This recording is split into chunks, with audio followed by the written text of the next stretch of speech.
Hey, this is Puneet back again, and in this video, I'm going to show you a smart and a powerful formula to create conditional ranking in Excel. So let's have a look. All right, so here I have my data, student's name, score, and department. And now, as I said, I want to have a ranking based on score, but within department. So for this, I'm going to use a very smart function that is SUMPRODUCT.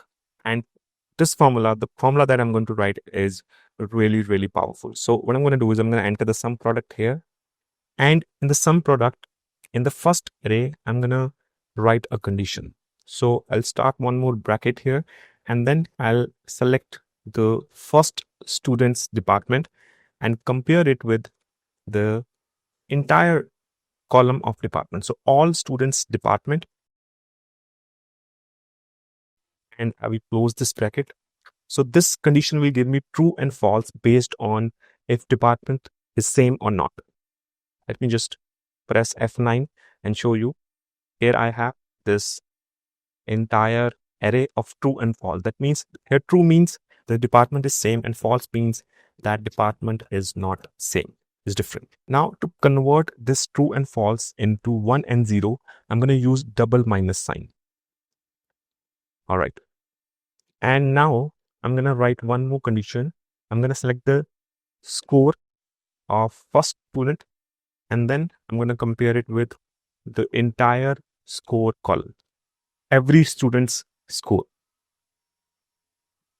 And let me wrap it in brackets as well.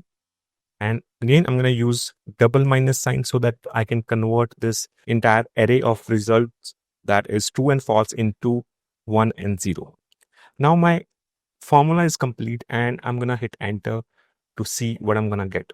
Now here, this value 5 is actually not the ranking of the student. So this value tells that there are 5 students in this same department who have score higher than this particular student.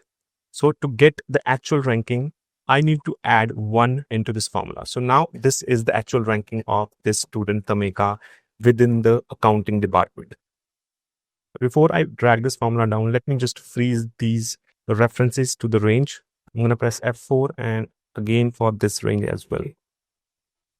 Now let me just drag this formula down, and you can see I have ranking based on score, but within the department. So let me just sort this data again and show you department wise and then subject wise. And here you can see I have first to 14th for the accounting, and first to 16 for the English department, and then first to 13 for the finance department, and then for marketing, maths, and operations. So this is the easiest way to write a formula to get a conditional ranking.